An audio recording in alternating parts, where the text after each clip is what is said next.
Because no one deserves to eat from trash when love can feed them instead.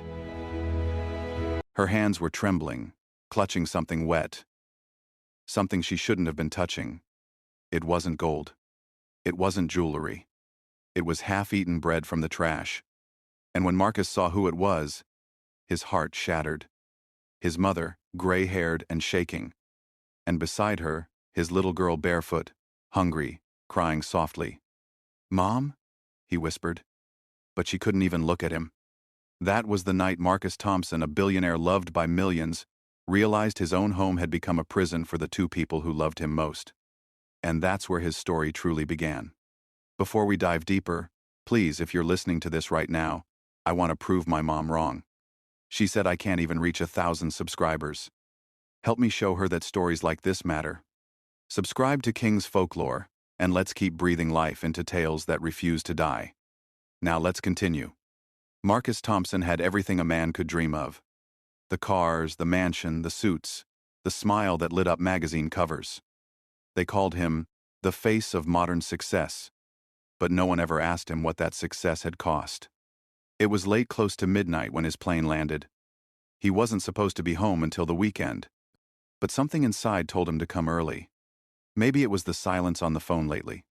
Maybe it was the way his mother's voice had sounded weaker each time they spoke. The chauffeur dropped him off at the gate.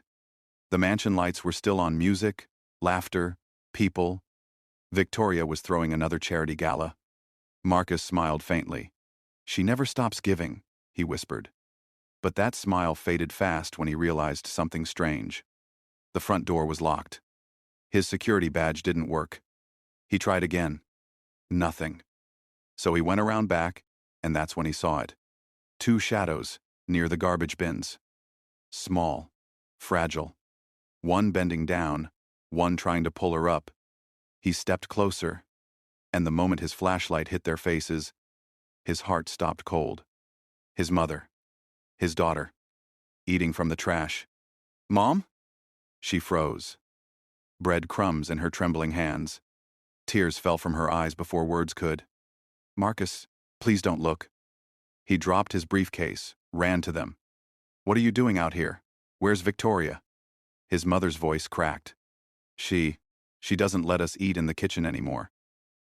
She says we make her guests uncomfortable." Marcus blinked, refusing to believe it. No, that's impossible. She loves you both." His daughter's tiny voice interrupted, trembling through the night air. "Daddy," Mommy said, "Grandma's dirty. And I'm dirty too." Marcus's world tilted. He couldn't breathe. The sound of laughter came from inside the house, champagne glasses clinking. Victoria was inside, laughing with the city's elite, while his family, his blood, was outside, starving. That night, Marcus didn't sleep. He sat in the living room, watching the security monitors one by one. At first, nothing seemed wrong. Then he noticed it. Tape from the kitchen camera, dated just 3 days ago. Victoria stood there, perfectly dressed, heels clicking, smiling like a queen. His mother sat quietly in the corner, serving food. Victoria grabbed a plate, then threw it on the floor. "Pick it up," she said. "That's what you're good for, isn't it?" Marcus pressed pause. His hands shook. He clicked another clip. This time, his daughter reached for a sandwich. Victoria slapped it away. "You don't eat till I say you can. Understand?" Marcus stared at the screen until tears blurred everything. He couldn't recognize his life anymore. And as dawn began to rise over that cold, shining mansion, he whispered, "God, what have I done?" He had built an empire of glass, and now it was cracking right in front of him. The morning after was quiet. Too quiet. Marcus sat at the edge of his bed, staring at the ring on his finger. He used to think it symbolized love. Now it felt like a shackle made of lies. Victoria entered the room, her perfume arriving before her voice. "Baby, you're back early.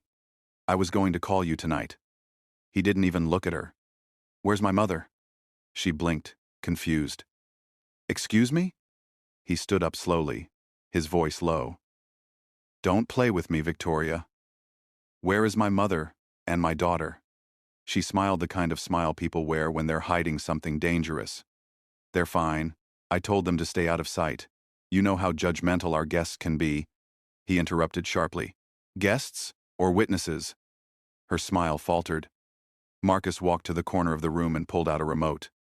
He pointed it toward the TV. The screen lit up grainy footage from the kitchen camera. Victoria's laughter filled the room.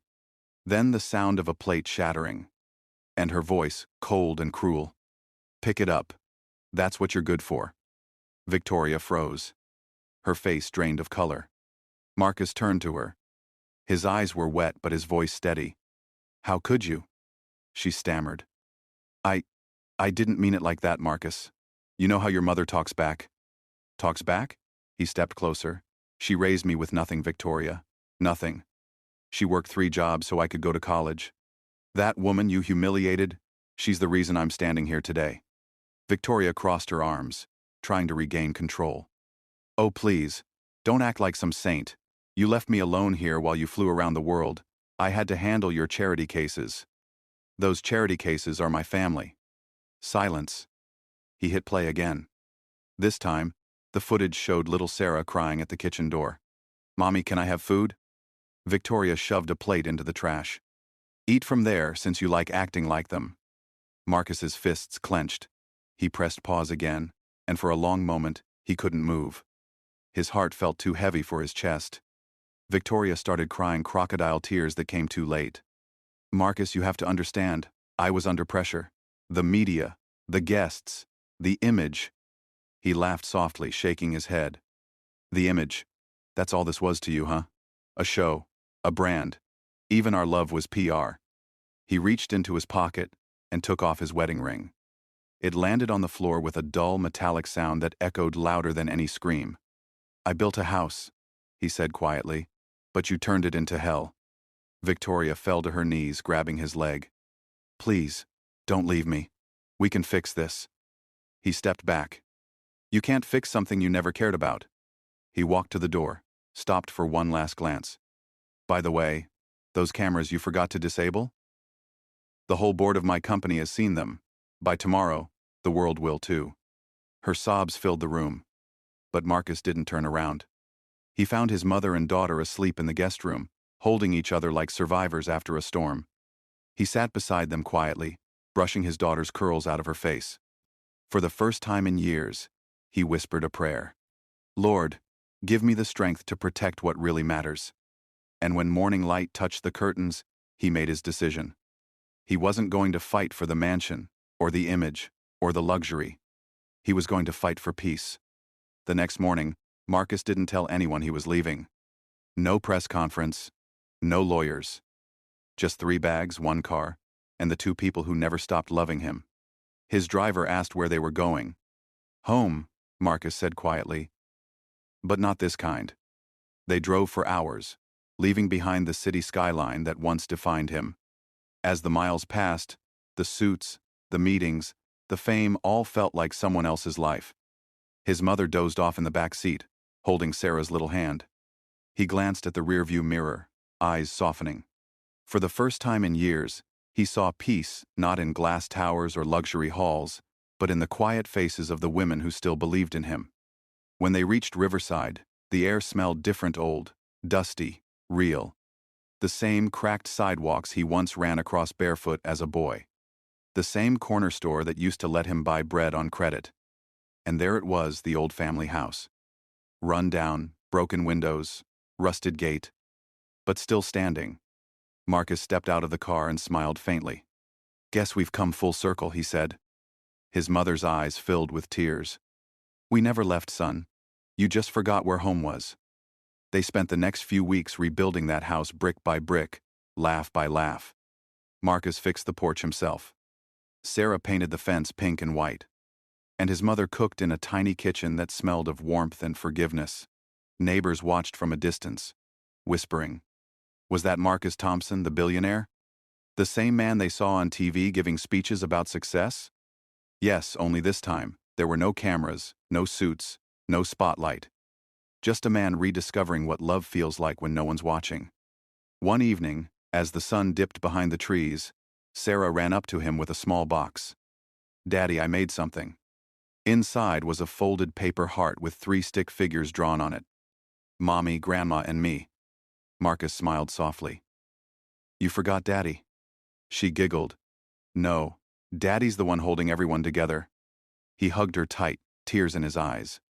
That moment, no amount of money could buy. Weeks later, the news broke. Victoria Thompson, ex-wife of Billionaire, faces public backlash after abuse footage goes viral.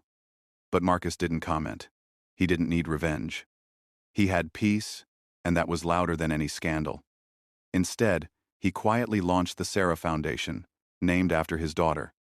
A charity built not for fame but for families who'd lost everything: food, shelter, dignity. The first plaque read, "Because no one deserves to eat from trash when love can feed them instead." Months passed, and their small riverside home became something magical. Laughter replaced luxury. Faith replaced fear. And every evening, Marcus cooked dinner nothing fancy, just rice, beans, and love. He often said, "Money buys comfort, not connection. Success without compassion is just another kind of poverty."